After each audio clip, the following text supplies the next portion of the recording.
So where is the devil during this time? Well, notice what it says. He's chained up, and in verse 3, he's put in the pit and shut up, and a seal is set on him. So where's the pit? Well, that's really interesting. Here, if you just do a quick run through the death, burial, and resurrection of Christ, you get a lot of clues. Jesus is on the cross in John 19:30. It's predicted, he'd be 3 days and 3 nights in the heart of the earth in Matthew 12. Then he says to the thief, remember Luke 23, today you'll be with me where? Paradise, right? And Jesus has already talked about that because he told a parable that was the only parable he names people by name, which makes it more than a parable, in Luke 16. And he said this place has a happy part and a horrible part. And it's the grave or Sheol, or Peter talks about another place, wherever it is, in 1 Peter 3 and 2 Peter 2, he calls it by a Greek word Tartarus, and he said all the angels there are chained. Then Revelation calls this netherworld an abyss.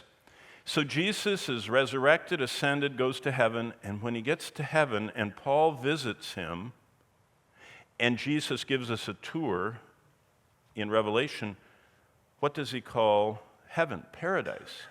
So is the paradise here the same as the paradise there? And what about Eden was called paradise? So if you draw it, what's interesting is one picture is worth 1,000 words. So let's just start with a cross. This is the cross. Jesus is crucified. He said, I haven't ascended to my Father until after his resurrection. So what did he do before his resurrection, after he died and was buried? What happened? Well, the Bible talks about it a lot. He went to this place. Remember, he told the thief, today you'll be with me in paradise. And so he went somewhere that was called paradise, and he took the thief there, and that's where it appears in this wonderful place. That's where Samuel came from when the witch at Endor brought him up, and it says he came up out of the earth. So it appears there's something, this is the earth. This is my kind of egg-shaped earth. So somewhere below our feet is this place of torment where Lazarus was, or he was on this side, and the rich man with Lazarus was in the place of torment. And it's somehow by this abyss place, which has a section that's maximum security called Tartarus. Jude talks about it, and Peter talks about it. It's also the abyss where the demons, remember when Jesus would cast them out, they say, don't send us down there. We don't want to go down there. We don't want to be incarcerated where the really bad demons are and where those other monsters are that we've met in chapter 9 of Revelation. So Jesus, the Bible tells us, proclaimed, he comes over here, and it says Jesus in 1 Peter 3:19 preached to the demons in prison. The Bible says Jesus went down to this inside the earth pit, scooped up the saints. It says in Ephesians 4, he led captivity captive and takes them. And on his way by, he tells them he won. He rose, he conquered. And he steps out of the tomb. And 2 Corinthians 2 and Ephesians 4 said he led a triumphal procession and took them to heaven. And then, look what we find when Paul visits heaven. Paradise that used to be at the Garden of Eden. See, it was called the paradise of God in Genesis 2 and 3. After the fall and before the flood, God moved it to where the saints were going to stay. They were going to paradise of God. And then God moves it up to heaven. So to answer the question, that's where Satan is chained.